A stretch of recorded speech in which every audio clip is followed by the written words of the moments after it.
and this is some of, if this is the first time you're tuning in, this is going to be jarring, shocking, and probably painful to see, because Fort Myers Beach is not the same Fort Myers Beach it was just 2 or 3 days ago. And so up kind of in the top of your screen now, you're looking at the Matanzas Pass Bridge, so that's what takes you over to Fort Myers Beach. That's the pink shell right there.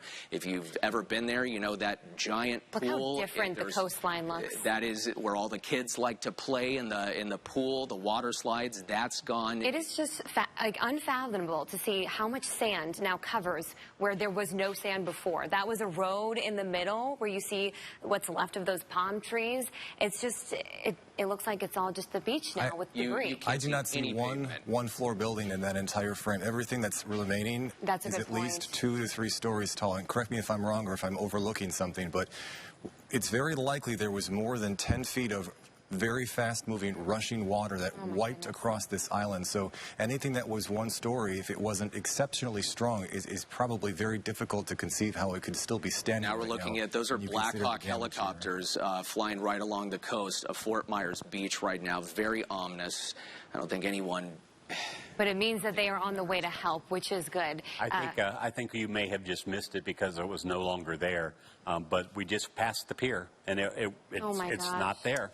Yeah, for folks listening in for the first time, maybe you're just now getting cell phone service, internet. We're looking live at Fort Myers Beach. I would say along the shorefront, if it isn't a 2-story or maybe a high-rise resort, I would say 80 to 90% of those buildings don't even exist anymore. What's amazing is you look at the new construction. You know, we talk about how new construction makes a difference. And that's right near Margaritaville. That is Margaritaville, and it is under construction. It's still standing, though. But it's still standing. Yeah. But, you know, for folks familiar with Fort Myers Beach, you go over the bridge and then down to the right. It is the perfect entrance to a little beach community. You have the ice cream shop. You have the Wynn's, you know, beach and surf shop. All that is gone now. I just can't get over the pier because I was there Tuesday and I was talking to people and I even pointed out, like, hey, the water's at the 5th pillar right now. And I pointed it out for a reference point. And now the entire pier is gone. This is completely... And this entire area is decimated. So this is your town square right there. Times Square. Yep, right there, Fort Myers Beach. I don't even know how to describe it to all of us right now. It's just been washed away. Well, and if you're listening on one of our radio partners, and a few of our radio partners are now broadcasting. That's Wynn's right there. You are seeing nothing. Things are gone. It's Buildings leveled. that were there for years are no longer. And, you know, Fort Myers Beach really did get the worst of it, because not only did we see absolutely devastating storm surge that has literally put sand covering the entire island. You cannot see pavement anywhere. Everything is covered in inches of sand, if not feet. There used to be townhomes there. And relentless winds. Yeah. Rob, I remember I think you put this into perspective yesterday, but because of the wind speeds we were seeing with this hurricane, it was as if an EF3 tornado was pounding this area for hours and hours and hours. It was only moving at 8 miles per hour. The forward motion of the hurricane was only to the north-northeast at 8 miles an hour. So it took such a long time for those 155 mile per hour sustained winds to finally clear the area. Then they would go through the eye. It would be a period of relatively calm, and then the back edge of the eye would come along and blow things in the other direction. It's jaw-dropping. For folks, if you do have, you know, TV, power, internet, and you are able to see, you may be asking, my goodness, how many people did we lose in this? And that is still an answer that we're waiting for. We don't have any reported deaths out of Lee County yet. We have confirmed deaths. We just don't have a confirmed number. Sanibel. Sanibel we do have two. Fort Myers Beach is what I meant to say. Go ahead, Rob. Oh, I'm sorry. Kylie, you were on was it the day before, and you were interviewing Right, yeah, it was people? Tuesday. I talked to so many people who told me they weren't evacuating, and that is all I have been able to think about the last few days is all those people. I met one woman who was a bartender right in Times Square. She told me she and her girlfriends who she worked with were not leaving. They were going to hunker down. I believe she said that they were 10 feet up their house, and she wasn't a 2-story. So now that we're seeing some of the damage and the fact that, you know, there are some houses or businesses businesses that were 2 stories that are still standing. It gives me a little bit of hope, but unfortunately, I've not been able to get in touch with her. I called her this morning.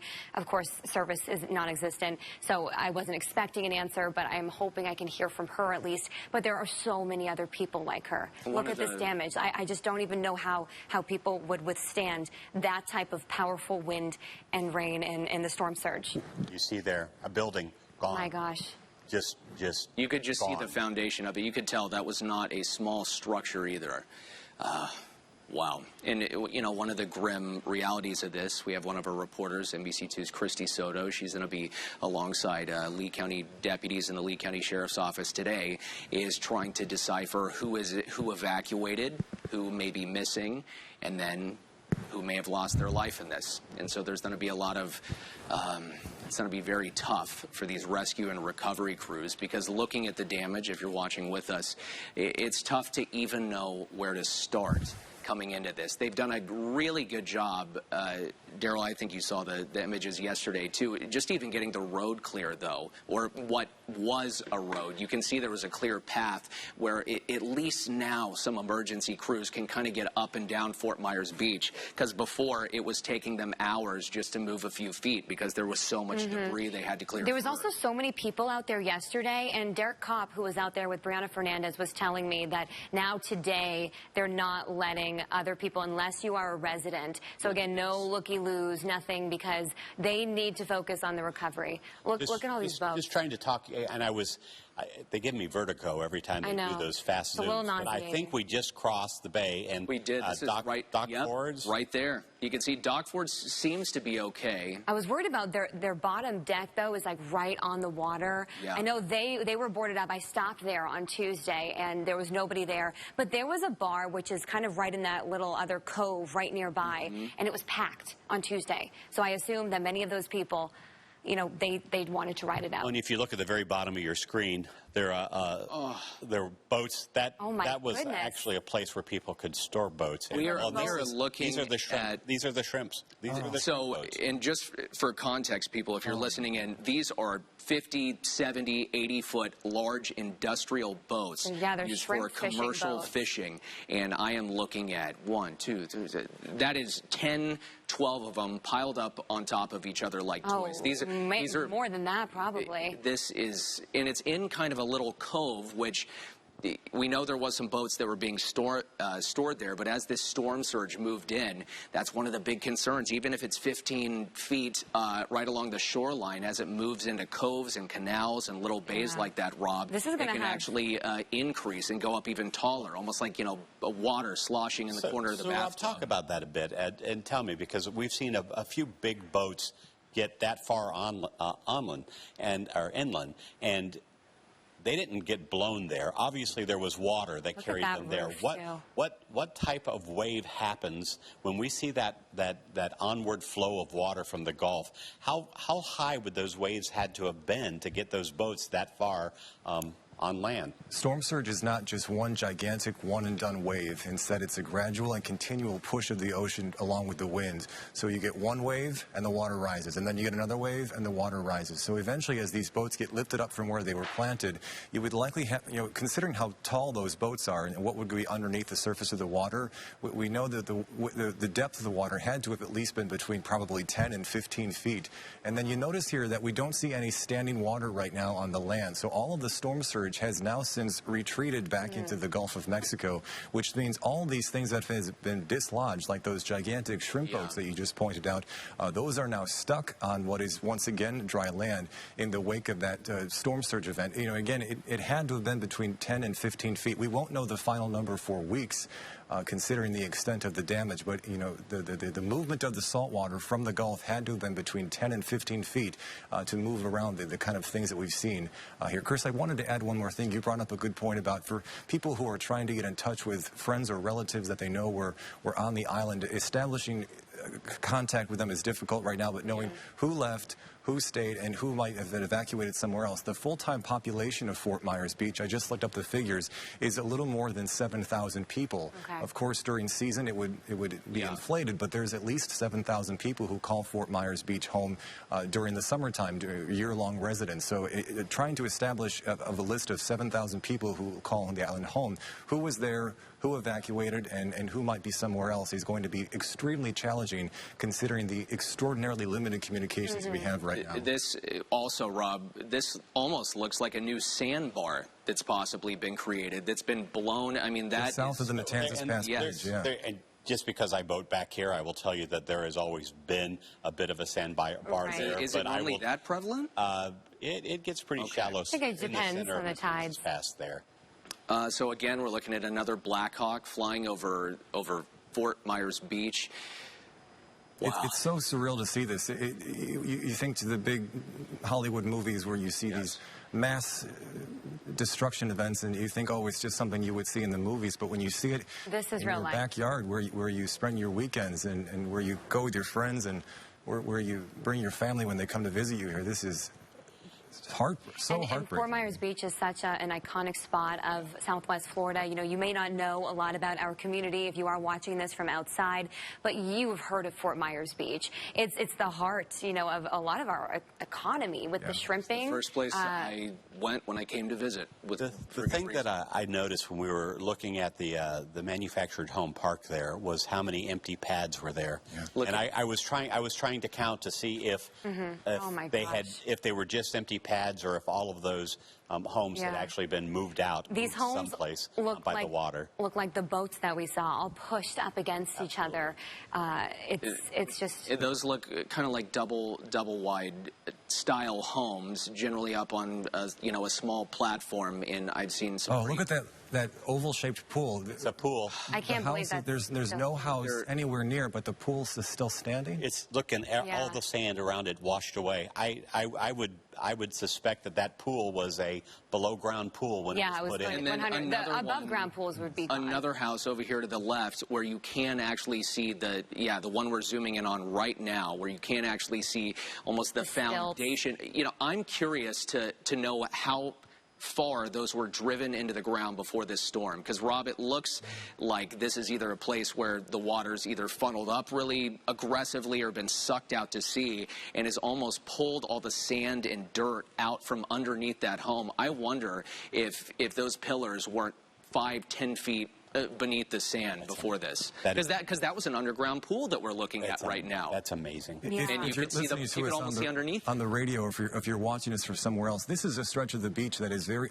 Oh, is that the one of the churches on that blue roof? No, that is right next to. That would have been. I want to look.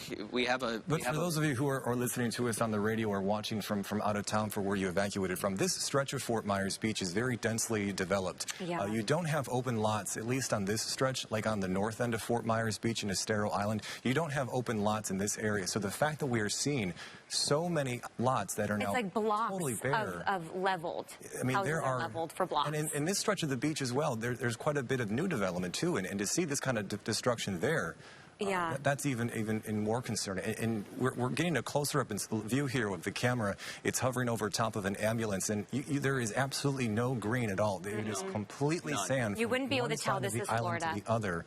Looks like we're passing what would have been one of the crosswalks there with the. Look at that is the entire traffic arm has been tilted at a 45-degree angle. That should have been perpendicular to the road, and it has almost been swung 90 degrees. And I want to go back. We were talking about that in-ground pool. I just looked it up. The typical maximum depth for an in-ground pool is about 8 feet. Of course, things are different everywhere, but that gives you a little bit perspective. That means that was sitting ground level before the storm, and now after the storm, you can see it. That's 8 feet you were looking at, so it just shows you how much water was brought in with the storm surge, and then how much of the ground, the sand and everything was then carried out for possibly miles. I believe we're shifting south down Fort Myers Beach now as you kind of get into some of the taller, almost high-rise resorts. Wow, look at this. So now we are looking Wow. at, I can't even recognize what this building was, but this was a high-rise either condominium, maybe hotel resort, and even these, which are generally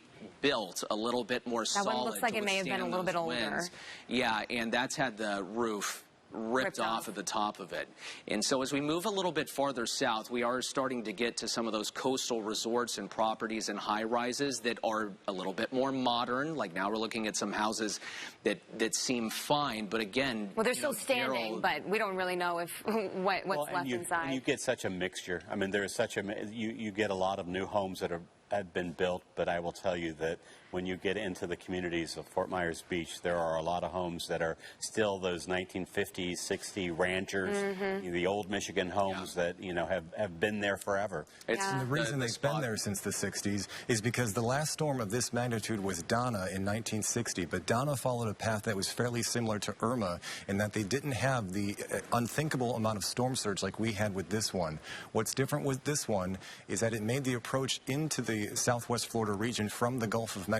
It was a path similar to Charlie, but the physical size of this hurricane was so much wider. And that's why for the first time in decades, even probably more than decades, we actually have seen storm surge move onto parts of Estero Island. One more thing, we're moving down further into the beach here. One thing that jumped out to me when we had that perspective a few minutes ago is on the immediate coastline, that's where the houses in some cases have been completely leveled. But if you were to look on the bay side of Fort Myers Beach, you didn't see the same amount of complete devastation. So the worst of it, of course, would have been on the immediate beach line. And then as the waters continue to spread up and over Estero Island, at least from a broad perspective from this helicopter, the only areas where there was nothing left were on the first few blocks. Look at that empty lot right there on the left-hand side of your screen. There's absolutely not one thing left. Just a second ago, we were getting a little look kind of towards Big Carlos Pass as well as you make your way down towards Lover's Key. Now we're looking at a bulldozer trying to clear the road, just scraping the front loader along the top of the road, and every time it drives 10 feet, it fills the entire front loader, which, about the size of a car, full of sand, trying to clear it off to make a smooth path, presumably for rescue and recovery crews to get in there and help folks. And you need gigantic pieces of equipment like this giant bulldozer. And again, if you're listening on the radio, we're watching a big orange bulldozer move up and along Estero Boulevard trying to scrape all the debris, everything off the road. Last night I was driving to get home for the first time on US 41, and I was through a place near San Carlos Park where it's closest to Estero Bay, and there were two large trash dumpsters that were in the middle of US 41 along with a very thick cake of debris and material, and that it had to have been storm surge from Estero Bay that moved up and over US 41. Wow. So it is compact and it is very difficult to get this off. You can't just use a broom or a brush or even a shovel. You need that heavy equipment. You have to have these major power movers. It's also very dangerous too, because there's nails, there's broken wood. And I'm glad to see that there are some roads that are clear already, because we can see those emergency crews out there and they are able to at least get around. In terms of buildings destroyed, and I'm not talking about damage, and I'm not talking about missing roof, I'm talking about buildings that are unrecognizable piles of building material. I mean, we are legitimately talking about, what would you say, Rob, 50% of properties on Fort Myers Beach, almost? Close to it? It's hard to 30%? Just as people are watching here, and it's a good question, Chris, but let me just point out, it looks to me like we have turned around now and are looking back north. Correct. And going, and that is, for those of you who are watching, Estero Boulevard. That's the Catholic Church on the lower end of the island. That red roof looks really familiar. Is it not? I believe so.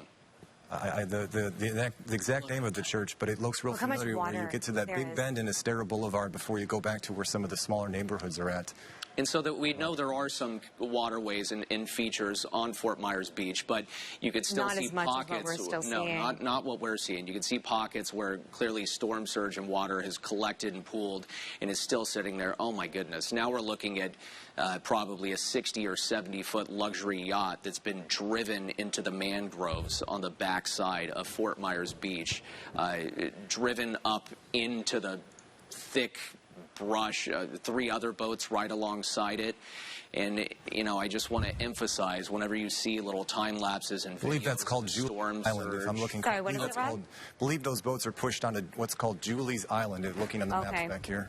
But one thing to keep in mind as we look at this is this was not like a tornado where it came through and it was 30 seconds, a minute of destruction, and then it was over. Unfortunately, for the people that decided to stick it out down there, this was a relentless 6+ Drawn hour out over a ordeal. very large Yeah, area. It took hours for the storm surge to build, but during that time, even as the storm surge started building, that's also when we had 145, 150 mile an hour winds making their way onto Fort Myers Beach, which means it would have been far too dangerous to try to leave your home and try to escape at that point. And so this is something that, for the folks at Fort Myers Beach, really got no relief from until the storm surge started to kind of go back out to sea and the winds started to die down. But for folks there, I mean, this was a 12+ hour event that they were dealing with, and it's just horrific to think about. And there's also around Fort Myers Beach, there's a lot of RV communities. Yeah. And of course, those are very vulnerable to any type of storm, especially the storm that we dealt with. I'm reaching out right now to another man I met on Fort Myers Beach. He evacuated, but he was living in Emily Lane. And there was other people there I met. I hope they changed their mind. But there were other people I met who lived in that RV park on Emily Lane, and they said that they were staying. So I am just hoping and praying that somehow people who chose to stay behind are still with us today. We're looking at the that blue roof building is called the Beach Baptist Farmers Market on Fort Myers Beach. That large blue circular roof, that's the name of that building that we just flew over with the helicopter. I'm sorry to interrupt. We're working our way down the coastline right now. The camera's pointed north, the helicopter's traveling south, working our way down the Gulf coastline of Fort Myers Beach. And for anyone that's driven down that road, there are no empty lots. Everyone wants to be on the beach side with that beautiful view. But there are plenty of areas in between buildings where there are now empty lots, and that isn't because they weren't occupied. They were occupied. It's just whatever structure was there isn't anymore. Now we're looking at the Pink Shell Resort there. Massive resort. Look how far out the water goes. It didn't used to go out that far, I believe, because, I've taken a boat out from behind the Pink Shell Resort, and you just walk right behind it, and the water is there. They rent out boats in that area as well as a lot of businesses there. So it is crazy to see the impact to the shoreline, Rob.